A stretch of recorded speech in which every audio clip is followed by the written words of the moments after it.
तुम्हाला असं वाटतंय का घरात किंवा कामाच्या ठिकाणी तुम्हाला कोणीच कसलीही किंमत देत नाही?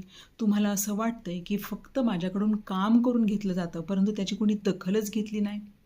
जर तुम्हाला असं वाटत असेल तर एक गोष्ट आजच लक्षात घ्या, प्रॉब्लेम तुमच्यात आहे, जगाला दोष देऊ नका. मग जर हा प्रॉब्लेम तुमच्यामध्ये आलेला असला आणि यामुळे जर तुमची चिडचिड होत असेल, तुम्ही निराशेमध्ये जात असाल, तर यावेळी उपयोगी पडतं मनोवैज्ञानिक शास्त्र.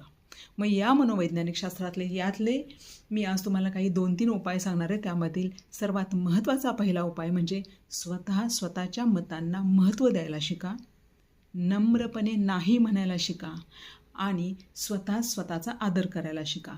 जोपर्यंत तुम्ही स्वतःचा आदर करणार नाही, तुम्ही स्वतःला किंमत देणार नाही, तोपर्यंत जगही तुम्हाला अजिबात किंमत देणार नाही. अशाच मनोवैज्ञानिक ट्रिक्स ऐकण्यासाठी माझ्या चॅनलला लाईक, शेअर आणि सबस्क्राईब करा. Thank you.